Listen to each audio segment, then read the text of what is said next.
ಶ್ರೀ ಗುರುಭ್ಯೋ ನಮಃ.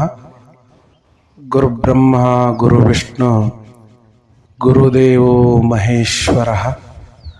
ಗುರು ಸಾಕ್ಷಾತ್ ಪರಬ್ರಹ್ಮ ತಸ್ಮೈ ಶ್ರೀ ಗುರುವೇ ನಮಃ. ಹಲವು ಮಾತೇನು ನೀ ನಲಿತು ಪಾದವನಿಟ್ಟ ನೆಲವೇ ಸುಕ್ಷೇತ್ರ, ಜಲವೇ ಪಾವನ ತೀರ್ಥ, ಸುಲಭ ಶ್ರೀ ಗುರುವೇ ಕೃಪೆಯಾಗು. ಅಜ್ಞಾನತಿಮಿರಾಂಧಸ್ಯ ಜ್ಞಾನಾಂಜನಶಲಾಕಯ ಚಕ್ಷುರುನ್ಮಿಲಿತಂ ಯೇನ ತಸ್ಮೈ ಶ್ರೀ ಗುರುವೇ ನಮಃ. ಎಲ್ಲ ಪೂಜ್ಯರಲ್ಲೇ, ಅವಧೂತರಲ್ಲೇ, ಶರಣರಲ್ಲೇ, ಸಂತರಲ್ಲೇ, ಸತ್ಪುರುಷರಲ್ಲೇ, ತಂದೆ ತಾಯಿಯ ಸ್ವರೂಪರಾದ ತಮ್ಮೆಲ್ಲರ ಪಾದಾರವಿಂದಗಳಿಗೆ ಕೋಟಿ ಕೋಟಿ ಪ್ರಣಾಮಗಳನ್ನು ಸಲ್ಲಿಸುತ್ತಾ, ಇವತ್ತಿನ ದಿವಸ ನಾಡು ಕಂಡಂತಹ ಶ್ರೇಷ್ಠ ಅವಧೂತನಾದಂತಹ ಸಾಕ್ಷಾತ್ ಶ್ರೀ ಕಾಳಿಕಾದೇವಿಯ ಅಂಶವೇ ಆಗಿರುವಂತಹ ನವಲಗುಂದದ ಅಜಾತ ನಾಗಲಿಂಗ ಮಹಾಸ್ವಾಮಿಗಳ ಚರಿತ್ರೆಯ ಮುಂದುವರಿದ ಭಾಗವನ್ನು ನಾವು ತಿಳಿದುಕೊಳ್ಳೋಣ. ಅಜಾತ ನಾಗಲಿಂಗ ಮಹಾಸ್ವಾಮಿಗಳು ಒಬ್ಬ ದೈವಿ ಪುರುಷ. ಸಾಕ್ಷಾತ್ ಶಿವನೇ ಭೂಮಿಗೆ ಮಗುವಾಗಿ ಬಂದು ಜಾತಿ ಮತ ಪಂಥಗಳಿಂದ ದೂರ ಉಳಿದು ಎಲ್ಲ ಭಕ್ತ ಕುಲಕೋಟಿಗಳನ್ನು ಉದ್ಧರಿಸಿದಂತಹ ಶ್ರೀ ಮೌನೇಶ್ವರರ ಐಕ್ಯಸ್ಥಾನವಾದಂತಹ ತಿಂತಣಿ ಅನ್ನುವಂತಹ ಗ್ರಾಮಕ್ಕೆ ಹೋಗಿರ್ತಾರೆ. ತಿಂತಣಿಯ ಗ್ರಾಮದಲ್ಲಿರುವಂತಹ ಶ್ರೀ ಮೌನೇಶ್ವರರು ದೇವರ ಗೋನಾಳ ಎನ್ನುವಂತಹ ಗ್ರಾಮದಲ್ಲಿ ಜನಿಸಿ ಬಾಲ್ಯದಲ್ಲಿ ಹಲವಾರು ಲೀಲೆಗಳನ್ನು ಮಾಡಿದಂತಹ ಮಹಾಪುರುಷ. ಲಿಂಗನ ಬಂಡಿಯಲ್ಲಿ ಸಾಕ್ಷಾತ್ ಶ್ರೀ ವೆಂಕಟೇಶ್ವರನನ್ನ ಕರೆಸಿ ಭಕ್ತರಿಗೆ ದರ್ಶನವನ್ನು ನೀಡಿರುವಂತಹವನು. ಅದರ ಜೊತೆಗೆ ಯಾರಿಗೆ ವರ ಬೇಕಾಗಿದೆ ಅವರು ಭಕ್ತಿಯಿಂದ ವರವೀ ಕ್ಷೇತ್ರಕ್ಕೆ ಬಂದು ವರ ಪಡಿಬೇಕು ಅಂಥೇಳಿ ತಿಳಿಸಿಕೊಟ್ಟಂಥವರು. ಮುಕ್ತಿಗಾಗಿ ನೀವು ತಿಂತಣಿ ಗ್ರಾಮಕ್ಕೆ ಬಂದು ಆ ದರ್ಶನವನ್ನು ಪಡ್ಕೋಬೇಕಂತ ಹೇಳಿದಂಥ ಮಹಾಪುರುಷ ಮೌನೇಶ್ವರರನ್ನ ಕಾಣಲಿಕ್ಕೆ, ಅವರ ಐಕ್ಯಸ್ಥಾನವನ್ನು ದರ್ಶನ ಮಾಡಲಿಕ್ಕೆ ನವಲಗುಂದದ ನಾಗಲಿಂಗ ಮಹಾಸ್ವಾಮಿಗಳು ತಿಂತಣಿ ಗ್ರಾಮಕ್ಕೆ ಹೋಗಿರ್ತಾರೆ. ತಿಂತಣಿ ಗ್ರಾಮದೊಳಗೆ ಮೌನೇಶ್ವರರ ಐಕ್ಯ ಹೆಂಗೆ ಅಂತಂದ್ರೆ, ಮೌನೇಶ್ವರರಿಗೆ ಹುಟ್ಟು ಮತ್ತು ಸಾವುಗಳಿಲ್ಲ. ತಾಯಿಯ ಗರ್ಭದಿಂದ ಮೌನೇಶ್ವರರು ಬಂದವರಲ್ಲ. ಶಿವನ ಅಂಶವಾಗಿ ಬಂದಂತಹ ಮೌನೇಶ್ವರರು ತಾಯಿಯ ಮಗ್ಗಲಿನಲ್ಲಿ ಮಗುವಾಗಿ ಮಲ್ಕೊಂಡಿದ್ರು. ಅವರ ಸಾವು ಕೂಡ ಎಷ್ಟು ವಿಚಿತ್ರ ಅಂತಂದ್ರೆ, ಸಾವು ಬಂದ ಅವರು ಸಾಯಲಿಲ್ಲ. ತಿಂತಣಿ ಒಳಗೆ ನೀವು ಹೋದ್ರೆ ಕೆಳಗೆ ಗವಿ ಇದೆ. ಆ ಗವಿಯೊಳಗೆ ಹೋಗಿ ಅವರು ಮಾಯ ಆಗ್ತಾರೆ. ಅಂದ್ರೆ ಅವರಿಗೆ ಸಾವು ಕೂಡ ಬರಲಿಲ್ಲ. ಅವರು ತಮ್ಮ ಕೈಯೊಳಗಿದ್ದಂತಹ ಒಂದು ಹೂಜಿ ಮತ್ತು ಒಂದು ಚಪ ಕೊಡಲಿ, ಅವು ಎರಡು ಏನು ಹಿಡ್ಕೊಂಡಿರ್ತಾರ ಅವು ಎರಡೇ ಅಲ್ಲೇ ಉಳಿದು ಬಿಡ್ತಾವ. ತಮ್ಮ ಶರೀರವನ್ನೇ ತೆಗೆದುಕೊಂಡು ಅವರು ಸ್ವರ್ಗವಾಸಿಯಾದರು ಅನ್ನುವಂಥದ್ದು ಈಗಾಗಲೇ ಮೌನೇಶ್ವರ ಚರಿತ್ರೆ ಒಳಗೆ ನಾವು ನೋಡಿದ್ದೀವಿ. ಈಗಲೂ ಕೂಡ ತಿಂತಣಿಯೊಳಗೆ ಅವರ ಹೂಜಿ ಮತ್ತು ಕೊಡಲಿಯನ್ನ ಮೌನೇಶ್ವರರ ಸ್ವರೂಪ ಅಂಥೇಳಿ ಪೂಜೆಯನ್ನ ನೆರವೇರಿಸ್ತಾರೆ. ಹೀಗಿದ್ದಾಗ ಆ ಕ್ಷೇತ್ರಕ್ಕೆ ಹೋಗಬೇಕು ಅಂತ ನಾಗಲಿಂಗ ಮಹಾಸ್ವಾಮಿಗಳು ಏನು ಆಸೆ ಪಟ್ಟಿದ್ರು, ಅವರ ಆಸೆಯಂತೆ ತಿಂತಣಿ ಗ್ರಾಮಕ್ಕೆ ಹೋದಾಗ ಗವಿ ಕ್ಷೇತ್ರದ ಕೆಳಗೆ ಚಪ ಕೊಡಲಿ ಮತ್ತು ಏನು ಹೂಜಿ ಇತ್ತು ಆ ಹೂಜಿಗೆ ನಮಸ್ಕಾರ ಮಾಡ್ಕೊಂತ ನಿಂತಿರ್ತಾರೆ. ಅವಾಗ ಅಲ್ಲಿದ್ದಂತಹ ಅರ್ಚಕರು ಯಾರು ತಾವು, ಎಲ್ಲಿಂದ ಬಂದ್ರಿ ಅಂತ ವಿಚಾರಿಸಿದಾಗ ನಾನು ನಾಗಲಿಂಗ ಅಂಥೇಳಿ ಸ್ವಾಮಿಯ ದರ್ಶನಕ್ಕಾಗಿ ಬಂದಿದ್ದೇನೆ ಅಂಥೇಳಿ ಅಂದಾಗ, ಆಯಿತು ದರ್ಶನ ಮಾಡ್ರಿ ಅಂಥೇಳಿ ಅವಕಾಶವನ್ನು ಮಾಡಿಕೊಟ್ರು. ನಾಗಲಿಂಗ ಯತೀಶ್ವರಷ್ಟು ಗವಿಯೊಳಗೆ ನಿಂತ್ಕೊಂಡು ಮೌನೇಶ್ವರರ ಧ್ಯಾನದೊಳಗೆ ತೊಡಗ್ತಾರೆ. ಹೀಗಿದ್ದಾಗ ಪೂಜಾ ಸಮಯ ಆಯಿತು. ಅರ್ಚಕರು ಮೇಲೆ ಡೋಲು ನಗಾರಿಗಳನ್ನ ಬಾರಿಸ್ಕೊಂತ, ಗಂಟೆಗಳನ್ನ ಬಾರಿಸ್ಕೊಂತ ಆರತಿ ಮಾಡಬೇಕು ಅಂಥೇಳಿ ಶುರು ಮಾಡಿದ್ರು. ಆರತಿ ಶುರು ಮಾಡಿದ್ರು. ಕೆಳಗಡೆ ನಾಗಲಿಂಗ ಯತೀಶ್ವರಷ್ಟು ಗವಿಯೊಳಗೆ ನಿಂತಿದ್ದರು. ಅದನ್ನು ಅವ್ರು ನೋಡಿದ್ರು ಅರ್ಚಕರು. ಗವಿಯೊಳಗೆ ನಾಗಲಿಂಗ ಅನ್ನೋವಂಥವ್ರು ಪೂಜೆ ಮಾಡ್ಲಿಕ್ಕತ್ತಾರಪ್ಪ ಅಂಥೇಳಿ ಮ್ಯಾಗಿನ ಜನರೆಲ್ಲ ತಿಳ್ಕೊಂಡಿದ್ರು. ಆಯಿತು ಅಂಥೇಳಿ ಆರತಿ ತಗೊಂಡು ಅರ್ಚಕರು ಗವಿಯೊಳಗೆ ಇಳಿಬೇಕಂತ ಹೇಳಿ ಒಳಗೆ ಹೋಗಿ ನೋಡ್ತಾರೆ. ಒಳಗೆ ನಾಗಲಿಂಗ ಮಹಾಸ್ವಾಮಿಗಳೇ ಇಲ್ಲ. ಇದೇನಿದು ಆಶ್ಚರ್ಯ, ನಾಗಲಿಂಗ ಅನ್ನೋವಂಥವ್ರು ಬಂದು ಒಳಗೆ ಪೂಜೆ ಮಾಡ್ತಾನಂತ ಗವಿಯೊಳಗೆ ಇಳಿದಿದ್ರು, ಮತ್ತು ಈ ಗವಿಯೊಳಗಿಂದ ಹೊರಗೆ ಬಂದಿದ್ದನ್ನು ನಾವು ಯಾರು ನೋಡಿಲ್ಲ, ಇಲ್ಲೇ ಮ್ಯಾಗ ನಿಂತೀವಿ, ಮತ್ತು ಹೋದ್ರೆ ಇಲ್ಲಿಗೆ ಅಂಥೇಳಿ ಜನ ಹುಡುಕ್ಯಾಡಕತ್ರು. ಎಲ್ಲಿ ಅವರು ನಾಗಲಿಂಗ ಮಹಾಶ್ರೇಷ್ಠರು ಸಿಗಲೇ ಇಲ್ಲ, ಕಾಣಲೇ ಇಲ್ಲ. ಏನು ವಿಚಿತ್ರ ಅಂಥೇಳಿ ಎಲ್ಲರೂ ಒಬ್ಬರಿಗೊಬ್ಬರು ಆಶ್ಚರ್ಯಚಕಿತರಾಗಿ ಕೆಳಗಡೆ ಇರುವಂತಹ ಹೂಜಿ ಮತ್ತು ಚಪಕೊಡಲಿಗೆ ಮೌನೇಶ್ವರರ ಅಂಶ ಅಂತೇಳಿ ತಿಳ್ಕೊಂಡು ಪೂಜಾ ಕೈಂಕರ್ಯಗಳನ್ನೆಲ್ಲ ಮುಗಿಸಿ ಅರ್ಚಕರ ಮೇಲೆ ಬರಬೇಕಾಗಿತ್ತು. ಎಲ್ಲರೂ ಮೇಲೆ ಬಂದಿದ್ರು. ಅರ್ಚಕರ ಮೇಲೆ ಬರುವಂತಹ ಸಂದರ್ಭದೊಳಗೆ ಒಂದು ಅಶರೀರ ವಾಣಿ ಆಗ್ತತಿ. ಏನು ಅಂತಂದ್ರೆ, ಅರ್ಚಕ ಮಹಾಶಯರೇ, ನೀವೇನು ಹುಡುಕ್ಲಿಕ್ಕತ್ತಿರಲ್ಲ ಆ ನಾಗಲಿಂಗ ಮಹಾಸ್ವಾಮಿ, ನಾನು ಇಲ್ಲೇ ಇರ್ತೇನೆ ನೋಡ್ರಿ. ಈಗಾಗಲೇ ಅಲ್ಲಿ ಮೌನೇಶ್ವರರು ಐಕ್ಯ ಆದಂತಹ ಸ್ಥಳ ಅದು. ಅಲ್ಲಿಂದ ನಾಗಲಿಂಗ ಯತಿಶ್ರೇಷ್ಠರ ಧ್ವನಿ ಕೇಳ್ತಾ ಇದೆ. ನೀವು ಹುಡುಕುತ್ತಿರುವಂತಹ ನಾಗಲಿಂಗ ನಾನು ಇಲ್ಲೇ ಇದ್ದೇನೆ ಮತ್ತು ಇಲ್ಲೇ ನೆಲೆಸ್ತೇನೆ ಕೂಡ. ನೀವು ನನ್ನ ಹುಡುಕುವಂತಹ ವ್ಯರ್ಥ ಪ್ರಯತ್ನವನ್ನ ಮಾಡ್ಲಿಕ್ಕೆ ಹೋಗ್ಬೇಡ್ರಿ.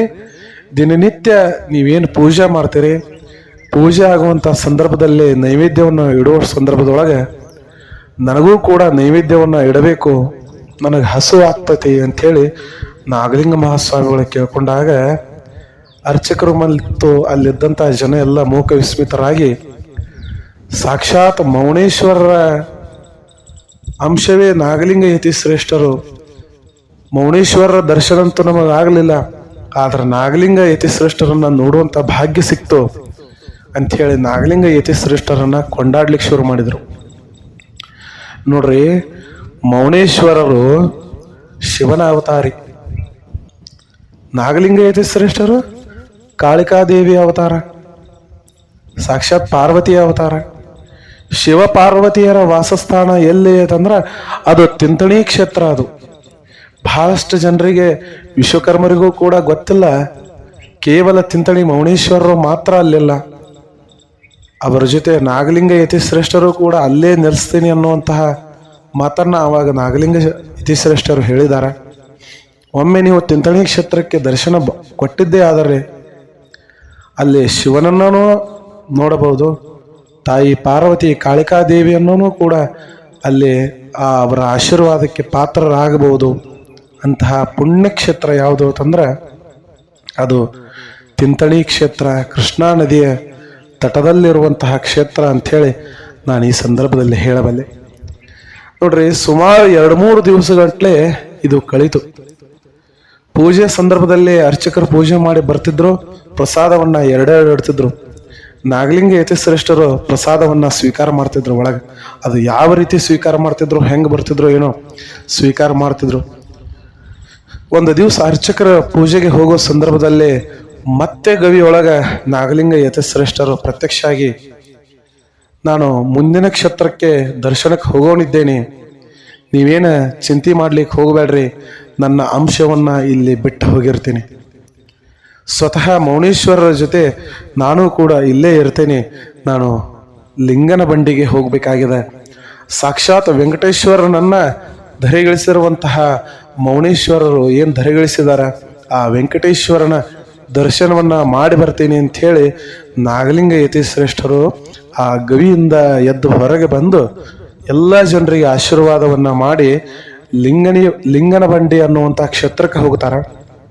ಲಿಂಗನಬಂಡಿ ಅನ್ನುವಂತಹ ಕ್ಷೇತ್ರ ಈ ಏನು ಕೊಪ್ಪಳ ಮತ್ತು ಕುಷ್ಟಗಿ ಅನ್ನುವಂತಹ ಗ್ರಾಮ ಅದ, ಅದರ ಮಧ್ಯದಲ್ಲಿ ಲಿಂಗನಬಂಡಿ ಅನ್ನುವಂಥದ್ದೊಂದು ಊರದ.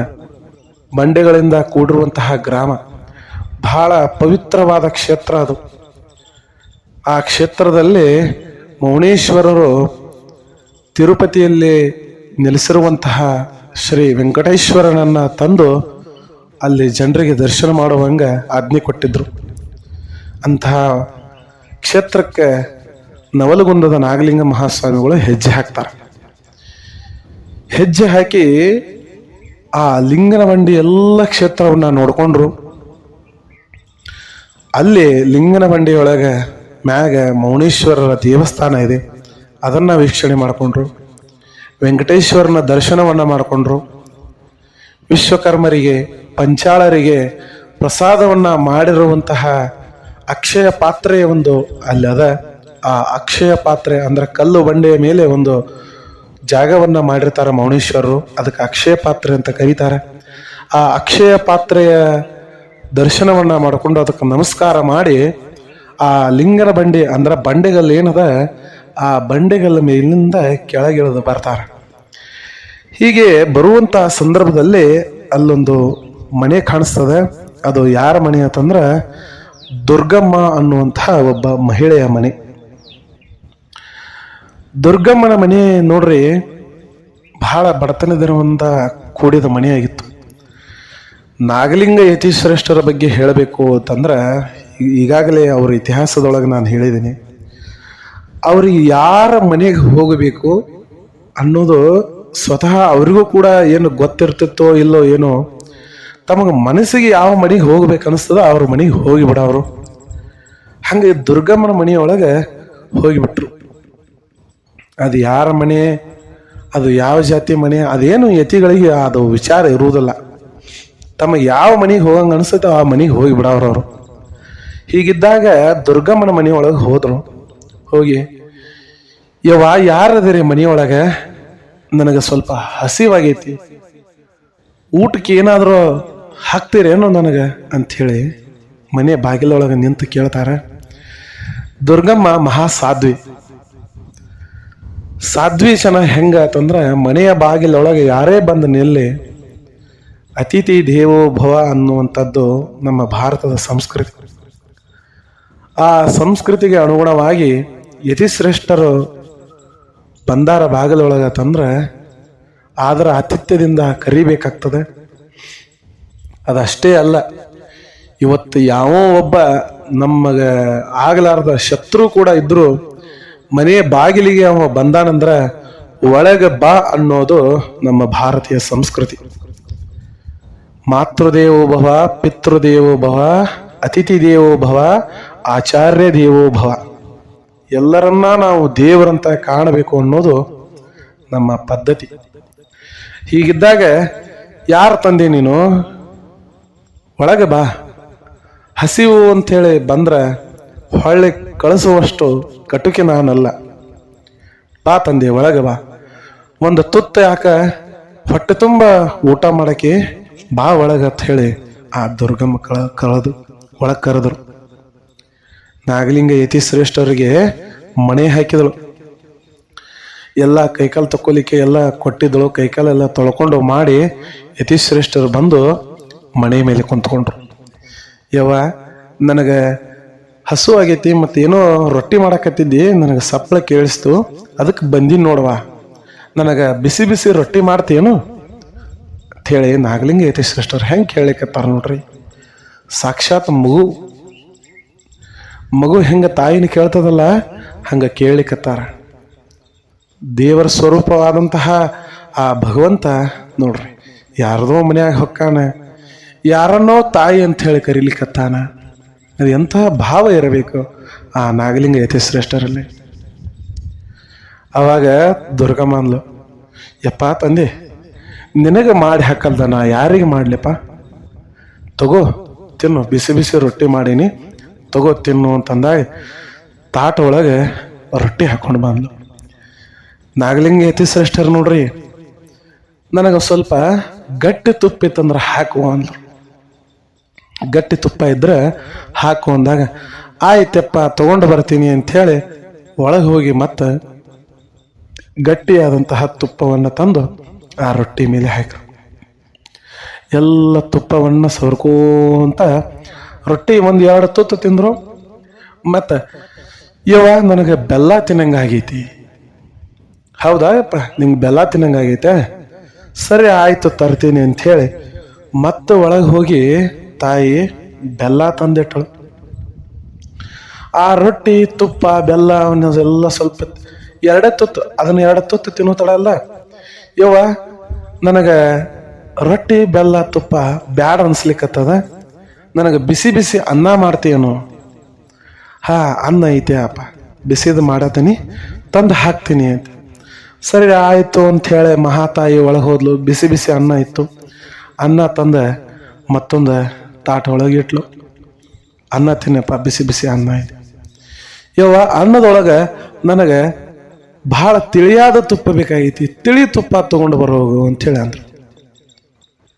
ಆಯಿತು ಅಂಥೇಳಿ ಮತ್ತೆ ಒಳಗೆ ಹೋಗಿ ತಿಳಿಯಾದ ತುಪ್ಪವನ್ನು ತಂದು ಅನ್ನದ ಮ್ಯಾಗೆಲ್ಲ ಬಡಿಸು. ಅನ್ನ ತುಪ್ಪ ಕಲ್ಸೋಲಿಕ್ಕತ್ರು. 2 ತುತ್ತು ತಿನ್ನುವಷ್ಟ್ರೊಳಗೆ ಮತ್ತೆ ನಾಗಲಿಂಗ ಯತಿ ಶ್ರೇಷ್ಠರು ಏನಂದ್ರೆ ನೋಡ್ರಿ, ಸ್ವಲ್ಪ ನನಗೆ ಉಪ್ಪು ಬೇಕಾಗೈತಿ, ಉಪ್ಪು ತೊಗೊಂಡು ಬರ್ತೀಯೇನೋ? ಸರಿ ಆಯ್ತಪ್ಪ, ಉಪ್ಪು ತೊಗೊಂಡು ಬರ್ತೀನಿ. ಮತ್ತೆ ಒಳಗೆ ಹೋದಳು, ಉಪ್ಪು ತೊಗೊಂಡು ಬಂದಳು. ಇದನ್ನೆಲ್ಲ ಯಾಕೆ ಮಾಡ್ತಾರೆ ಯತಿ ಶ್ರೇಷ್ಠರು ಅಂದ್ರೆ, ಅವಳ ಭಕ್ತಿಯನ್ನ ಪರೀಕ್ಷೆ ಮಾಡಬೇಕಾಗಿದೆ, ಅಲ್ಲಿ ಅವಳ ಸಹನೆಯನ್ನ ಪರೀಕ್ಷೆ ಮಾಡಬೇಕಾಗಿದೆ, ಅವಳ ತಾಳ್ಮೆಯನ್ನ ಪರೀಕ್ಷೆ ಮಾಡಬೇಕಾಗಿದೆ. ಭಕ್ತಿಯನ್ನ ಯಾವುದೇ ದೇವಸ್ಥಾನಕ್ಕೆ ಹೋಗ್ರಿ, ನೀವು ಯಾವುದೋ ಮತ್ತೊಂದು ಯಾವುದಕ್ಕೋ ಹೋಗ್ರಿ, ಅಲ್ಲೇನೋ ಪ್ರಸಾದ ಇರ್ತೈತಿ. ಎಲ್ಲವೂ ನಮ್ಮ ಮನೆಯೊಳಗೆ ಇರುವಂಗ ಅಡಿಗೆ ಬೇಕಂದ್ರೆ ಎಲ್ಲ ಕಡೆ ಸಿಗೋದಿಲ್ಲ. ಒಂದೊಂದು ಕಡೆ ಒಂದೊಂದು ರೀತಿಯಾದ ರುಚಿಯನ್ನ ಹೊಂದಿರ್ತಾವ ಅಡಿಗೆಗಳು. ನಮ್ಮ ಭಕ್ತಿ ನಿಜವಾದದ್ದೇ ಆದ್ರೆ ಏನು ಕೊಟ್ಟರು ಅದು ಮಹಾಪ್ರಸಾದ ಅಂಥೇಳಿ ಸ್ವೀಕಾರ ಆಗ್ತಿರ್ತೈತಿ. ನನಗೆ ಉಪ್ಪು ಸರಿ ಇಲ್ಲ, ಆದಿಲ್ಲ ಮತ್ತೊಂದಿಲ್ಲ ಇನ್ನೊಂದಿಲ್ಲ ಅಂಥೇಳಿ ಎಲ್ಲ ನಾವು ಮನ್ಯಾಗ ಹಠ ಮಾಡ್ತೀವಲ್ಲ, ದೇವಸ್ಥಾನದೊಳಗೆ ಸುಮ್ಮ ಏನಿರುತ್ತೆ ನೋಡ ಪ್ರಸಾದ, ಅದನ್ನು ಕಣ್ಣಿಗೆ ಹೊತ್ಕೊಂಡು ತಿನ್ಬೇಕು. ಎಷ್ಟೋ ಜನರಿಗೆ ಊಟ ಇಲ್ರಿ, ಎಷ್ಟೋ ಜನರಿಗೆ ಊಟ ಇಲ್ಲ, ಭಿಕ್ಷಾಟನೆಯನ್ನ ಮಾಡಿ ಊಟ ಮಾಡ್ಲಿಕ್ಕತ್ತೈತಿ. ಅಂಥದ್ರೊಳಗೆ ದೇವಸ್ಥಾನಗಳ ನಿರಂತರ ದಾಸೋಹವನ್ನು ಮಾಡಿ ಭಕ್ತರಿಗೆ ಊಟ ಹಾಕಿ ಕೊಡ್ತಾವಂದ್ರೆ ಅದು ಎಂತಹ ಮಹತ್ ಕಾರ್ಯ ಇರಬೇಕು, ಎಂತಹ ಮಹತ್ ಕಾರ್ಯ ಇರಬೇಕು. ಅಲ್ಲಿ ನಮ್ಮ ತಾಳ್ಮೆ ಸಹನೆ ಆ ಭಕ್ತಿ ಅನ್ನೋದು ಕಾಣಬೇಕಲ್ಲ. ಹಂಗ ಇವಳನ್ನ ಪರೀಕ್ಷೆ ಮಾಡ್ಲಿಕ್ಕತ್ತಾರ ಯತಿಶ್ರೇಷ್ಠರು. ಉಪ್ಪು ತಗೊಂಡು ಬಾ ಅಂದ ಕೂಡಲೇ ಉಪ್ಪು ತಗೊಂಡು ಬಂದಿಟ್ಟು ತಾಯಿ ಉಪ್ಪು ತಗೊಂಡು ತುಪ್ಪ ಅನ್ನ, ಬಿಸಿ ಅನ್ನ ಉಪ್ಪು ಹಾಕೊಂಡು ಕಲ್ಸ್ಕೊಂಡು 2 ತುತ್ತು ತಿಂದ್ರು. ನನಗೆ ಯಾಕೋ ಹಾಲು ಕುಡಿಯಂಗಾಗೈತಿ, ಹಾಲು ತಗೊಂಡ್ ಬರೋ, ಬಿಸಿ ಬಿಸಿ ಹಾಲು ಅಂತೇಳಿ. ಅವಾಗ ದುರ್ಗಮ್ಮಗ ಸ್ವಲ್ಪ ಏನಾಯ್ತು ಅಂತಂದ್ರೆ ಸಂಕಷ್ಟ ಅಂದ್ರೇನು, ಕಸಿಬಿಸಿ. ಯಾಕೆ ಕಸಿಬಿಸಿ ಅಂತಂದ್ರೆ, ಮನೆಯೊಳಗೆ ದನಗಳದಾವ, ಆಕಳೈತಿ, ಆದ್ರೆ ಅದು ಗರ್ಭಾವಸ್ಥೆ ಒಳಗದ. ಗರ್ಭಾವಸ್ಥೆ ಒಳಗಿದ್ದಂಥ ಆಕಳು ಹಿಂಡ್ಲಿಕ್ಕೆ ಹೆಂಗೆ ಸಾಧ್ಯ? ಮನೆಯೊಳಗೆ ಹಾಲಿಲ್ಲ. ದುರ್ಗಮ್ಮ ಅಂದಳು, ಯತಿಶ್ರೇಷ್ಠರೇ, ಯತಿವರ್ಯರೇ, ಊಟಕ್ಕೆ ಬಂದಿಯಪ್ಪ ನೀನು, ಆದ್ರೆ ನಮ್ಮ ಮನೆಯೊಳಗೆ ಗರ್ಭ ಧರಿಸಿದ ಆಕಳದ ಗಬ್ಬದ, ಆದ್ರೆ ಹಾಲಿಲ್ಲ, ಅದು ಹಿಂಡಲ್ಲ. ಅದು ಏದ ನಂತರನ ಹಾಲು ಕೊಡ್ಬೇಕಲ್ಲ, ಅಲ್ಲಿ ತಕ ಹಾಲು ಬರ್ಲಿಕ್ಕೆ ಹೆಂಗೆ ಸಾಧ್ಯದ? ಮನೆಯೊಳಗೆ ಹಾಲಿಲ್ಲಯಪ್ಪ, ಅದಕ್ಕೆ ಪಕ್ಕದ ಮನೆಗೆ ಹೋಗಿ ನಾನು ಹಾಲು ತಗೊಂಡು ಬರ್ತೀನಿ, ಸ್ವಲ್ಪ ನೀನು ಶಾಂತ ರೀತಿಯಿಂದಾಗಿ ಕುಳಿತುಕೋಯಪ್ಪ, ಹಾಲು ತಗೊಂಡು ಬರ್ತೀನಿ ಅಂಥೇಳಿ ಒಳಗೆ ಹೋಗಿ ಒಂದು ಪಾತ್ರೆಯನ್ನು ತಗೊಂಡು ಬಂದ ಇನ್ನು ಪಕ್ಕದ ಮನೆಗೆ ಹೊರಡ್ಲಿಕ್ಕೆ ಹತ್ತಾಳ. ಯತಿಶ್ರೇಷ್ಠರಂದ್ರು, ಎಲ್ಲಿ ಹೊಂಟಿ? ಇಲ್ಲಿಯಪ್ಪ, ನಿಂಗೆ ಹಾಲು ತೊಗೊಂಬರ್ತಾನು, ಪಕ್ಕದ ಮನೆಗೆ ಹೋಗಿ ಹಾಲು ತೊಗೊಂಬರ್ತೀಯ ನೀನು? ಇಲ್ಲಿ ಪಾತ್ರೆ ಅದನ್ನ. ಅವಾಗ ದುರ್ಗಮ್ಮಂದು, ಯಾಕೆಯಪ್ಪ? ಅಲ್ಲವಾ, ನಿನ್ನ ಮನೆಯೊಳಗೆ ಹಾಲು ಸಾಕಷ್ಟು ಇಟ್ಕೊಂಡು ಪಕ್ಕದ ಮನೆಗೆ ಯಾಕೆ ಹೋಗ್ತೀನಿ ನೀನು? ಇಲ್ಲಿಯಪ್ಪ, ನಮ್ಮ ಮನ್ಯಾಗ ಹಾಲಿಲ್ಲ ಅಂತ ಹೇಳಿಲ್ಲೇನು, ಆಕಳ ಗಬ್ಬದ, ಅದು ಹಾಲು ಕೊಡಕ್ಕೆ ಆಗೋದಿಲ್ಲ ಅಂತ ಹೇಳಿ ತೊಗೊಂಬರ್ತೀನಿ. ತಾಯಿ ಇಲ್ಲಿ ಅದು ಆಕಳ ಯಾಕೆ ಹಾಲು ಕೊಡಂಗಿಲ್ಲ ಅಂಥೇಳಿ ನಾಗಲಿಂಗ ಯತಿಶ್ರೇಷ್ಠರು ಆ ಪಾತ್ರೆಯನ್ನು ತಗೊಂಡು ಹೋಗಿ ಹಿಂದೆ ಹಿತ್ತಲೊಳಗಿರುವಂತಹ ಆ ಗೋಮಾತೆಯ ಹತ್ತಿರ ಹೋಗಿ ನಿಂತರು. ಗೋಮಾತೆಗೆ ಹೇಳ್ತಾರ, ತಾಯಿ ಗೋಮಾತೆ, ನೀನು ಬೇಡಿದ್ದನ್ನ ಕೊಡುವಂತಹ ಮಹಾತಾಯಿ ಇದ್ದಿ, ನನಗೆ ಸ್ವಲ್ಪ ಹಾಲು ಕೊಡೋದಿಲ್ಲೇನು ಮಹಾತಾಯಿ ಅಂಥೇಳಿ ಆ ಗೋಮಾತೆಯ ಬೆನ್ನ ಮೇಲೆ ಎಲ್ಲ ಕೈಯಾಡಿಸಿ ಕೆಚ್ಚಲಿಗೆ ಕೈ ಹಾಕಿದ್ರು. ಕೆಚ್ಚಲಿಗೆ ಕೈ ಹಾಕಿ ಹಿಂಡ್ಲಿಕ್ಕೆ ಶುರು ಮಾಡಿದ್ರ ಪಾತ್ರ ತುಂಬ ಗಟ್ಟಿಯಾದ ಹಾಲು ಬಂದ್ಬಿಡ್ತು. ಗಟ್ಟಿಯಾದ ಹಾಲು ಬಂದ್ಬಿಡ್ತು. ದುರ್ಗಮ್ಮ ಇದನ್ನು ನೋಡ್ಕೊಂತ ನಿಂತಾಳ, ಮೂಕ ವಿಸ್ಮಿತ ಆಗ್ಯಾಳ, ಗಾಬರಿ ಆಗ್ಯಾಳ, ಅಷ್ಟೇ ಆಶ್ಚರ್ಯಚಕಿತಳಾಗ್ಯಾಳ. ಇನ್ನೂ ಇನ್ನೂ ಏದಿಲ್ಲ, ಅದು ಇನ್ನೂ ಗರ್ಭ ಧರಿಸಿದೆ. ಗರ್ಭ ಧರಿಸಿದ ಏನಪ್ಪಾ ಅಂದ್ರ ಆಕಳ ಒಳಗೆ ಹಾಲು ಬರುವುದೇ ಇಲ್ಲ. ಆದ್ರೂ ಇಲ್ಲಿ ಬರ್ಲಿಕ್ಕತ್ತದ. ಇದಕ್ಕೆ ಕಾರಣ ಆ ಯತಿಶ್ರೇಷ್ಠ. ಇಂಥ ಯತಿಗಳು ನಮ್ಮ ಮನೆಯೊಳಗೆ ಪಾದ ಬೆಳೆಸಾರಲ್ಲ ಅಂಥೇಳಿ ಸಂತೋಷ ಆಗ್ಲಿಕ್ಕಿತ್ತು. ನಾಗಲಿಂಗ ಯತಿಶ್ರೇಷ್ಠರು ಪಾತ್ರೆ ತುಂಬ ಹಾಲು ತಗೊಂಡು ಬಂದರು. ಮತ್ತು ಒಳಗೆ ಬಂದ ದುರ್ಗಮ್ಮ ಹೇಳ್ತಾರೆ, ಇದ್ರೊಳಗಿರುವಂಥ ಹಾಲನ್ನ ಕಾಯಿಸಿ ಅರ್ಧ ನನಗೆ ಕೊಡು, ಅರ್ಧ ನಿನ್ನ ಮಕ್ಕಳಿಗೆ ಕೊಡು ಅಂತ ಹೇಳಿ ಅಂದ್ರು. ಯಾವಾಗ ಈ ಮಾತನ್ನ ಅಂದ್ರು, ದುರ್ಗಮ್ಮನ ಹೃದಯದೊಳಗೆ ಜ್ವಾಲಾಮುಖಿ ಸ್ಫೋಟ ಆದಂಗಾಯ್ತು. ಯಾಕೆ ಹಂಗಾಗಿರ್ಬೇಕಂತ ಹೇಳಿ ಈಗಾಗಲೇ ನಿಮಗೆ ತರ್ಕಕ್ಕೆ ಗೊತ್ತಾಗಿರಬೇಕು. ಯಾಕಂದ್ರೆ ದುರ್ಗಮ್ಮಗ ಮಕ್ಕಳಾಗಿಲ್ಲ. ಮಕ್ಕಳ ಇಲ್ಲದ ಮನೆಯೊಳಗೆ ಹಾಲು ಅರ್ಧ ಮಕ್ಕಳಿಗೆ ಕೊಡು ಅಂದ್ರೆ ಯಾರಿಗೆ ತಾನೇ ಕೊಡಬೇಕಾಗ್ತದೆ? ಯಾರಿಗೆ ತಾನೇ ಕೊಡ್ಬೇಕಾ ತಾಯಿ? ಆ ತಾಯಿಗೆ ಭಯಂಕರ ದುಃಖ ಆಗ್ಲಿಕ್ಕಿತ್ತು. ಯಪ್ಪ, ನಿನಗೆ ಗೊತ್ತಿದ್ದು ಈ ಮಾತು ಕೇಳ್ತೀಯ ನೀನು? ಎಲ್ಲವನ್ನ ಬಲ್ಲಂತವ ನೀನು, ಕಣ್ಣ ಮುಂದೆನೇ ಅಚ್ಚರಿಯನ್ನ ನಡೆಸಿದಂಥವನು ನೀನು. ಬೇಕಂತ ಹೇಳೇ ನನ್ನ ಮನ ಪರೀಕ್ಷೆ ಮಾಡ್ತೀಯೇನು? ನನಗೆ ಮಕ್ಕಳಿಲ್ಲ ಅನ್ನೋದು ನಿನಗೂ ಗೊತ್ತಿಲ್ಲವೇನು ಅಂದಾಗ ನಾಗಲಿಂಗ ಯತಿಶ್ರೇಷ್ಠರಂದ್ರು, ಚಿಂತೆ ಮಾಡಬೇಡ, ನಿನ್ನ ಮನೆಯೊಳಗೆ ಇಬ್ಬರು ಏನಪ್ಪಾ ಅಂತಂದ್ರೆ ತಾಯಿ ಆಗೋ ಯೋಗ ಅದ. ನಿನ್ನ ಮನೆಯೊಳಗೆ ಇಬ್ಬರು ತಾಯಿ ಆಗುವಂತಹ ಯೋಗ. ಯಾರ್ಯಾರಿಗೆ? ಒಂದು ಹೊರಗೆ ನಿಂತಹ ಗೋಮಾತೆ ತಾಯಿ ಆಗೋ ಯೋಗ, ಒಳಗೆ ನೀನು ಕೂಡ ತಾಯಿ ಆಗೋ ಯೋಗ ನಿನಗೈತಿ. ಈ ಹಾಲನ್ನ ನೀನೇ ಕುಡಿ, ನಾನು ಅರ್ಧ ಕುಡಿತೀನಿ, ನೀನ್ ಅರ್ಧ ಕುಡಿ ಅಂತ ಹೇಳಿ ನಾಗಲಿಂಗ ಯತಿಶ್ರೇಷ್ಠರು ಹಾಲು ಕಾಸ್ಕೊಂಡು ಬರೋ ಅಂತ ಹೇಳಿದರು. ಹಾಲು ಕಾಸ್ಕೊಂಡು ಸಕ್ಕರೆ ಹಾಕ್ಕೊಂಡು ಬಂದಳು 2 ಗ್ಲಾಸ್ ಒಳಗೆ. ಒಂದು ನಾಗಲಿಂಗ ಯತಿಶ್ರೇಷ್ಠರು ಕುಡಿಲಿಕ್ಕತ್ತಾರ, ಇನ್ನೊಂದು ದುರ್ಗಮ್ಮ ಆ ಹಾಲನ್ನ ಕುಡಿಲಿಕ್ಕತ್ತಾಳ. ಹೀಗಿದ್ದಾಗ ನಾಗಲಿಂಗ ಯತಿಶ್ರೇಷ್ಠರು ಅಂದ್ರು, ಇನ್ನು ಕೆಲವೇ ದಿನಗಳಲ್ಲಿ ಹೊರಗಡೆ ಇರುವಂತಹ ಗೋಮಾತೆ ಕರುವಿಗೆ ಜನ್ಮ ಹಾಕ್ತಾಳೆ. ಅದಾದ ಕೆಲವು ದಿನಗಳಲ್ಲಿ ನೀನು ಕೂಡ ತಾಯಿಯಾಗುವ ಯೋಗ ನಿನಗೆ ಬರ್ತೈತಿ, ನೀನು ಕೂಡ ತಾಯಿ ಆಗ್ತೀಯ, ನಿಮ್ಮ ಮನೆಯಲ್ಲಿ ಇಬ್ಬರು ತಾಯಿಯಂದಿರು ಅಂಥೇಳಿ ಆಶೀರ್ವಾದ ಮಾಡ್ಲಿಕ್ಕತ್ತ. ಈ ಘಟನೆ ನಡೀಲಿಕ್ಕತ್ತದ. ದುರ್ಗಮ್ಮನ ಗಂಡ ಒಳಗೆ ಬಂದ. ಎಷ್ಟೋ ವರ್ಷ ಕಳೆದದ, ಮಕ್ಕಳಾಗಿಲ್ಲ, ಎಲ್ಲ ನಾಟಿ ವೈದ್ಯ ಅದು ಇದು ಆಯುರ್ವೇದ ಎಲ್ಲ ಮುಗಿದದ. ದೇವಸ್ಥಾನಗಳನ್ನು ತಿರುಗಿ ಸಾಕಾಗಿದೆ. ಸಾಕ್ಷಾತ್ ಮೌನೇಶ್ವರರು ಅದೇ ಲಿಂಗನ ಮಂಡಿಯೊಳಗೆ ನೆಲೆಸ್ಯಾರ. ಅವರಿಗೆ ನಡ್ಕೊಂಡು ಸಾಕಾಗಿತ್ತು. ಆ ನಾಗಲಿಂಗ ಮಹಾಶ್ರೇಷ್ಠರು ಅಲ್ಲಿ ಬರಬೇಕಾಗಿತ್ತು, ಈ ಪ್ರಸಂಗ ನಡಿಬೇಕಾಗಿತ್ತು. ಎಲ್ಲವೂ ವಿಧಿ ಲಿಖಿತ. ಸಮಯ ಬರೋವರೆಗೂ ಕಾಯ್ಬೇಕಷ್ಟೆ. ನಾವು ಈ ದೇವಸ್ಥಾನಕ್ಕೆ ಹೋಗಿ ಒಂದು ಬೇಡ್ಕೊಳ್ಳೋದು ಆಗಲಿಲ್ಲ ಅಂದ್ರೆ ಮತ್ತೊಂದಕ್ಕೆ ಹೋಗೋದು, ಅಲ್ಲಿ ಬೇಡ್ಕೊಳ್ಳಿಲ್ಲ ಅಂದ್ರೆ ಇನ್ನೊಂದಕ್ಕೆ ಹೋಗೋದು, ನಮಗೆ ಕಾಯುವಷ್ಟು ತಾಳ್ಮೆ ಇಲ್ಲ ನೋಡ್ರಿ. ಯಾವಾಗಲೂ ತಾಳಿದವನು ಬಾಳಿಯಾನು ಅಂಥೇಳಿ ಸುಮ್ಮನೆ ಹೇಳ್ಯಾರ ಅನ್ನೋದನ್ನ. ಈ ಘಟನೆ ನಡೀತಾ ಇದೆ, ಆಶೀರ್ವಾದ ಮಾಡ್ತಾ ಇದ್ದಾರೆ. ಗಂಡ ಹೊರಗಿಂದ ಬಂದ, ಇದನ್ನು ನೋಡಿದ, ಸಿಟ್ಟು ನೆತ್ತಿಗೇರಿ ಬಿಡ್ತಾವ. ಎಷ್ಟೋ ವರ್ಷ ಕಳೆದ ಮಕ್ಕಳಾಗಿಲ್ಲ, ಈ ಮ್ಯಾವ ಬಂದ ಊಟದ ಸಲುವಾಗಿ, ತನಗೆ ಬೇಕಾದನ್ನ ಏನಪ್ಪಾ ಅಂತಂದ್ರೆ ತಿನ್ನೋ ಸಲುವಾಗಿ ಎಲ್ಲೂ ಸಲ್ಲದ ಮಾತುಗಳನ್ನ ಆಡ್ಲಿಕ್ಕತ್ತಾನ ಅಂತ ಹೇಳಿ ಸಿಟ್ಟು ಏರಿ ಅಲ್ಲೇ ಇರುವಂತ ಬಡಿಗೆ ತೊಂದು ಬಡಿಲಾಕ ಬಂದ. ಹೆಂಡ್ತಿ ಓಡಿ ಬಂದಳು, ಯಾಕ್ರಿ ಏನಾಗ್ಲಿಕ್ಕತ್ತದ? ಹಿಂಗ್ಯಾಕೆ ಬಂದ್ರಿ? ಇವ ನಮ್ಮ ಮನೆಗೆ ಬಂದು ನಮಗೆ ಆಶೀರ್ವಾದ ಮಾಡೋನು. ಇಷ್ಟು ವರ್ಷ ಆದ್ರೆ ನಾವೆಲ್ಲ ಗುಡಿ ಗುಂಡಾರ ತಿರುಗಾಡಿದೆವು, ಭಕ್ತಿ ಮಾಡಿದೆವು, ದವಾಖಾನಿಗೆ ತೋರಿಸಿವು, ಎಲ್ಲ ನಾಟಿ ವೈದ್ಯನೋ ಆಯಿತು, ಮತ್ತೊಂದೇನೋ ಆಯಿತು, ಎಲ್ಲ ಮಾಡಿದ್ರೂ ಆಗಿಲ್ಲ.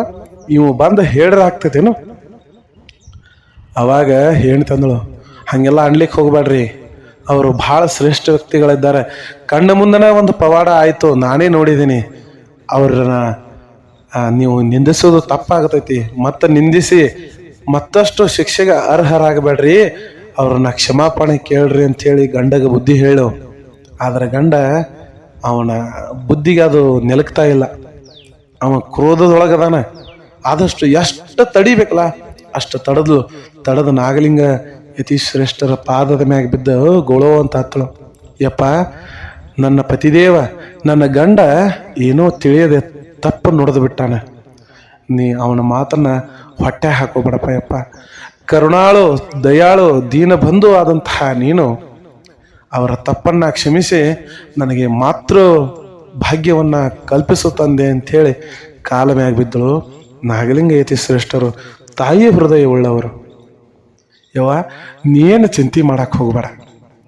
ನಿನ್ನ ಗಂಡನ ತಪ್ಪ ನಾ ಕ್ಷಮಿಸಿದ್ದೀನಿ. ಏನೋ ತಿಳಿಯದ ಮಾತಾಡ್ಯಾನ. ತಿಳಿಯದೆ ಆಗಿರುವ ತಪ್ಪು ತಪ್ಪಲ್ಲ. ತಿಳಿದು ಮಾಡುವ ತಪ್ಪು ಮಹಾ ದೊಡ್ಡ ತಪ್ಪು. ನೀನು ಚಿಂತೆ ಮಾಡಕ್ಕೆ ಹೋಗ್ಬೇಡ. ಸ್ವಲ್ಪ ದಿನದೊಳಗೆ ನಿಮ್ಮ ಮನೆಯೊಳಗೆ ತೊಟ್ಟಲು ತೂಗುತೈತಿ ಅಂಥೇಳಿ ಆಶೀರ್ವಾದ ಮಾಡಿ ಅವರು ಮತ್ತೆ ಅಲ್ಲಿಂದ ಹೊರಟು ಹೋಗ್ತಾರೆ.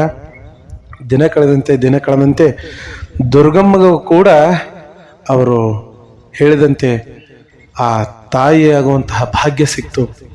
ಸತಿಪತಿಗಳು ನಾಗಲಿಂಗ ಯತಿಶ್ರೇಷ್ಠರನ್ನ ತಮ್ಮ ಜೀವಿತಾವಧಿ ಇರುವವರೆಗೂ ನೆನೆಸಿದ್ರು.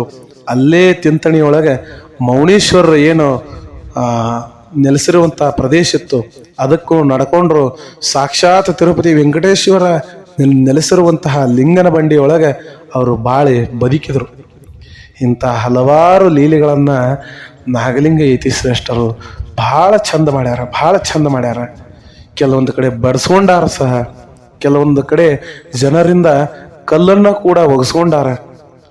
ಅವರು ಮಾಡುವಂತಹ ಲೀಲೆಗಳು ಕೂಡ ಅಷ್ಟು ವಿಚಿತ್ರವಾಗಿ ಇರ್ತಿತ್ತು.